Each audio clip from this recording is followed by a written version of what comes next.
The governments of Ireland, Norway, and Spain have all officially recognized a Palestinian state this week. They take this step as Israelis are trying to heal from the collective national trauma of the October 7th massacre, the worst massacre of Jews since the Holocaust.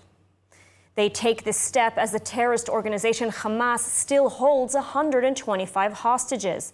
They take this step as Hamas continues to indiscriminately fire rockets against Israeli civilians, sending a barrage of missiles at Tel Aviv in central Israel from Rafah just this week. They take this step as Hamas has vowed to commit the massacre of October 7th again and again and again, so long as it remains in power.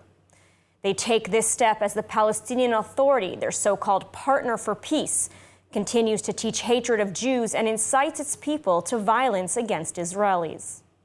They take this step as poll after poll shows that the Palestinian people, not Hamas, but the people in both Gaza and the West Bank overwhelmingly support the October 7th massacre and continued violence against Israelis.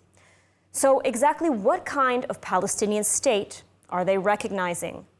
And if these countries do truly envision a future of peace and coexistence between Israelis and Palestinians, as we all hope for the future, why are they not condemning Hamas for its war crimes? Why are they not pressuring Hamas to release the hostages?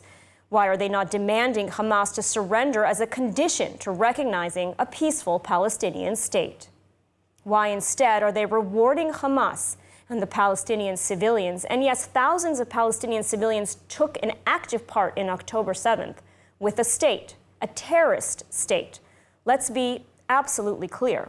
Ireland, Norway, and Spain are not recognizing a Palestinian state because they care so deeply for human rights. If they did, they would seek the elimination of Hamas and its radical ideology of hate that has resulted in so much death and destruction for Israelis and Palestinians. These countries are jumping on the bandwagon of the anti-Israel global trend and seizing the opportunity to advance a foreign policy that is deeply hostile to Israel and encourages and supports Islamic terrorists. This is shockingly evident. Norway refuses to label Hamas a terrorist organization.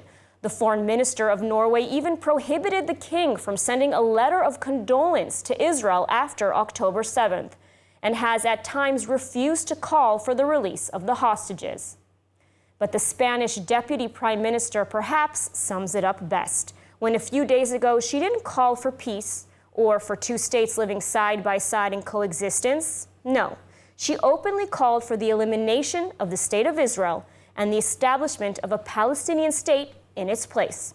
Take a look for yourself. Palestina será libre desde el río hasta el mar. With this recognition, these countries send a clear message to Israel. Your security, your very existence at a time when you are fighting for your very survival doesn't matter. With this recognition, they send a clear and dangerous message to Hamas and other Islamic terrorist organizations around the world. Keep it up. October 7th was a success. Terrorism clearly pays, especially when it's against Israel and against Jews.